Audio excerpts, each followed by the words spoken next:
announced at about 6:30 this evening that the King and the Queen Consort, that's King Charles III now, and the Queen Consort Camilla, will remain at Balmoral this evening. They travelled up there during the course of the afternoon to be with Her Majesty the Queen, to be with Charles's mother, and they will remain there this evening, returning to London tomorrow. And that's the symbol that we will become familiar with over the next few days and weeks, the flag, the Union flag, flying at half-mast above Buckingham Palace here in central London. Let's talk to our royal correspondent, Rhiannon Mills. And Rhiannon, the news we all feared during the course of the day since we got that statement at about 12:30 about the Queen's condition, and then 6 hours later, that sad news.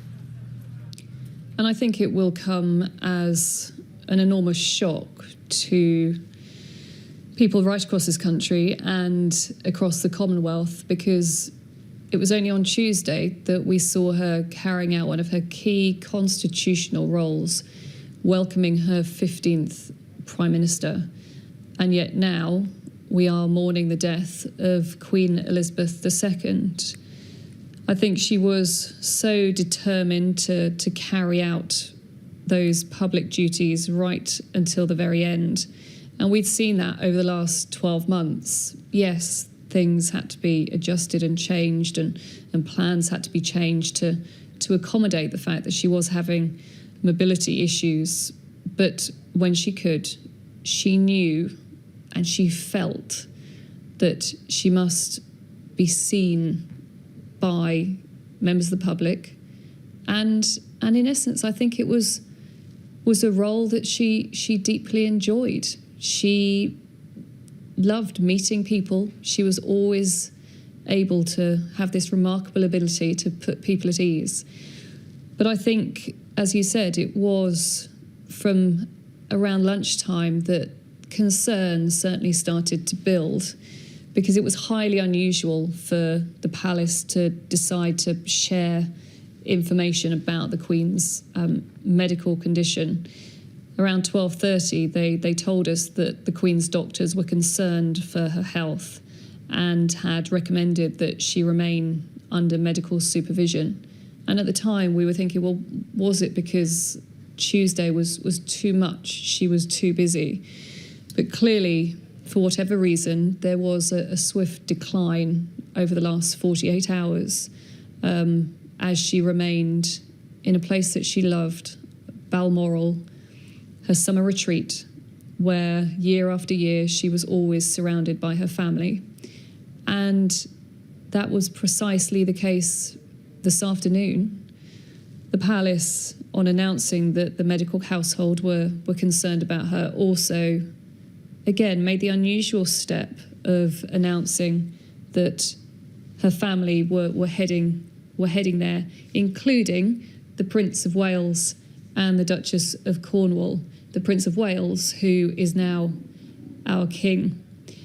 We have just had a statement through from His Majesty the King at the time of the Queen's death, and I can read that to you now. In it, he says, "The death of my beloved mother, Her Majesty the Queen, is a moment of the greatest sadness for me and all members of my family. We mourn profoundly the passing of a cherished sovereign and a much-loved mother. I know her loss will be deeply felt throughout the country, the realms, and the Commonwealth, and by countless people around the world. During this period of mourning and change, my family and I will be comforted and sustained by our knowledge of the respect and deep affection in which the Queen was so widely held."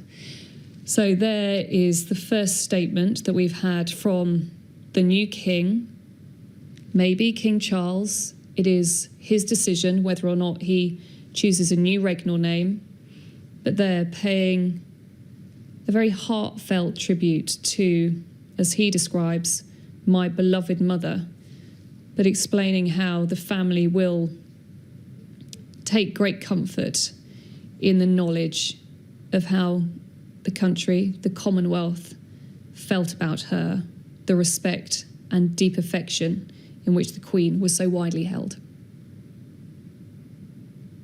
Rhiannon, many thanks. Rhiannon Mills, our royal correspondent there. Let's just to alert you to what we're expecting to see in Downing Street in a short time. The lectern where announcements are made has been erected just outside number 10, where the new Prime Minister, just a couple of days into the job, Liz Truss, is expected to make a statement to the nation about the passing of Her Majesty the Queen, Queen Elizabeth II. That statement, very short, that the Queen died peacefully at Balmoral this afternoon, and we know that she was surrounded by the closest members of her family. All 4 of her children travelled up to Balmoral, or were in Scotland, to be at her side in her last few hours. And we understand, and you heard there from the statement read out by Rhiannon, that the King and the Queen Consort, deeply saddened, will remain at Balmoral this evening.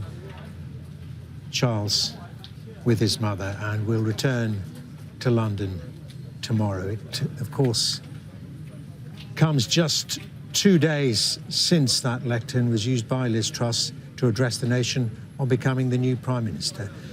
Let's listen to the Prime Minister. We are all devastated by the news that we have just heard from Balmoral. The death of Her Majesty the Queen is a huge shock to the nation and to the world. Queen Elizabeth II was the rock on which modern Britain was built. Our country has grown and flourished under her reign. Britain is the great country it is today because of her. She ascended the throne just after the Second World War. She championed the development of the Commonwealth from a small group of 7 countries to a family of 56 nations, spanning every continent of the world. We are now a modern, thriving, dynamic nation. Through thick and thin, Queen Elizabeth II provided us with the stability and the strength that we needed. She was the very spirit of Great Britain, and that spirit will endure. She has been our longest ever reigning monarch. It's an extraordinary achievement to have presided with such dignity and grace for 70 years. Her life of service stretched beyond most of our living memories. In return, she was loved and admired by the people in the United Kingdom and all around the world. She has been a personal inspiration to me and to many Britons. Her devotion to duty is an example to us all.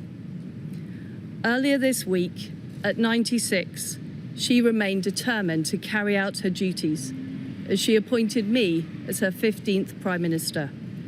Throughout her life, she's visited more than 100 countries, and she has touched the lives of millions around the world.